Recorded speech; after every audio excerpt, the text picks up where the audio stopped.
Alam po natin na ito ay napakahalagang araw para sa kanila dahil ito ang pagpapahayag nila ng kanilang pagmamahalan, di ba? Sa pamagitan ng pag-iisang dibdib. Na dito, pagtitibayin nila ang kanilang pagnanais na magsama pang habang buhay. Ang iyong ngiti mananatili. Ako si Kranz. Gilan may di kita pagtataksilan. Isuot mo at pagkaingatan ng singsing nito. Isang tanda ng aking pag-ibig at katapatan. Sa ngalan ng Ama, Anak, at Espiritu Santo. Amen. Di may alay, pati ang buwan di masungkit, bituin ay mapaparang. Kessel, Pag-ibig ko sumasang-ayon ka ba na maging asawa si Kranz na narito ngayon alinsunod sa mga alituntunin ng ating banal na simbahan? Opo, Father. Buong puso bang pagkakaloob mo sa kanya ng iyong sarili bilang kanyang may bahay? Opo, Father.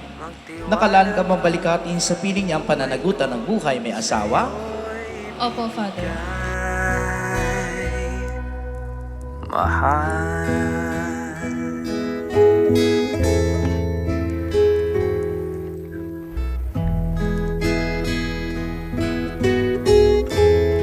Ang Panginoon ang siyang dahilan kung bakit nandito ang dalawang ito na si Kranz at si Kessel.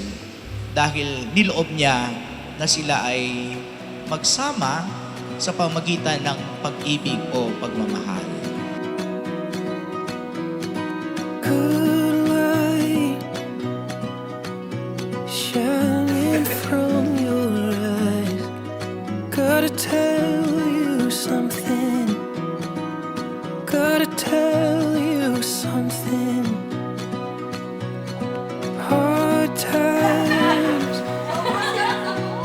make their way to us.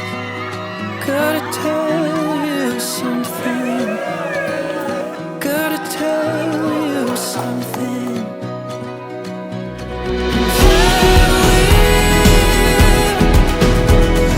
Love you like this forever. This forever.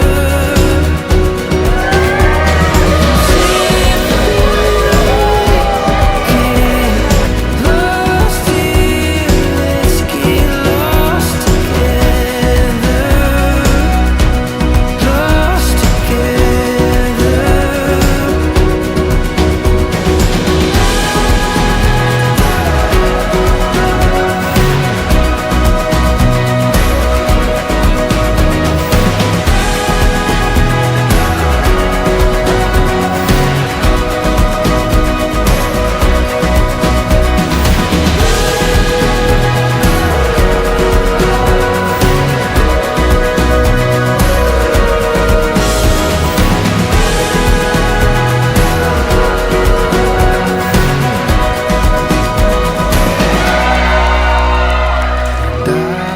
At alam natin na isa sa mga pagkakataon na merong mga hindi pagkakaunawaan, ito ay nagiging daan para mas lalo pa mapatatag ang inyong pagsasama.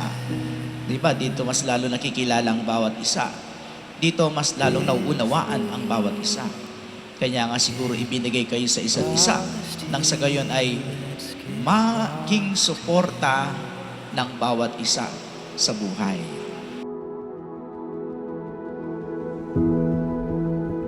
Kranz, kailan may di kita pagtataksilan, isuot mo at pagkaingatan ng singsing na ito na siyang tanda ng aking pag-ibig at katapatan.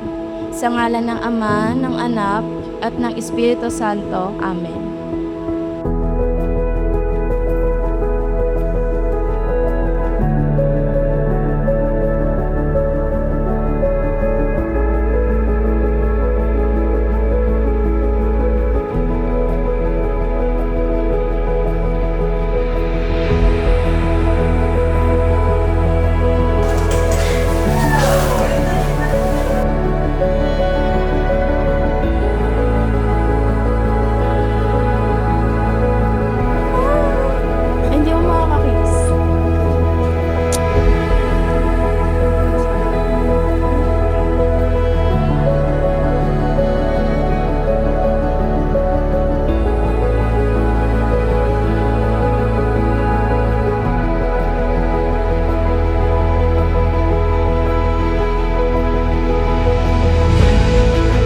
Kessel, bukal ba sa iyong loob ang iyong pagparito upang makaisang dibdib si Kranz na iyong pakamamahalin at paglilingkuran habang buhay?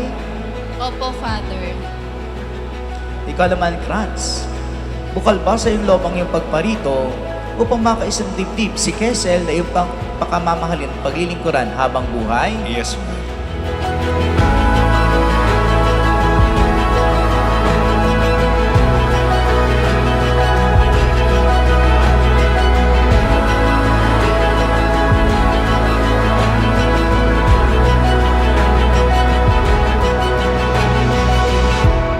Kranz, sumasang-ayon ka ba na maging may bahay si Kessel na narito ngayon alinsunod sa batas at mga tuntunin ng ating banal na simbahan? Yes, Father. Buong puso ba ang pagkakaloob mo sa kanya ng iyong sarili bilang kanyang asawa? Yes, Father. Nakalaan ka bang balikatin sa pihingyang pananagutan ng buhay may asawa? Yes, Father.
Sa lahat ng yugto ng inyong buhay bilang mag-asawa, kasama ninyo ang Panginoon.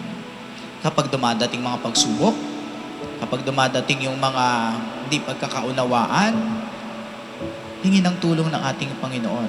Alam natin na nandyan lang siya para sa inyong dalawa. Kanya patuloy na magdasal.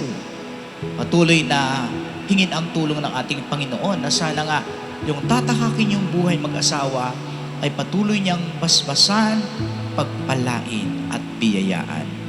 At alam natin na nandyan lang ang Diyos para sa inyong dalawa.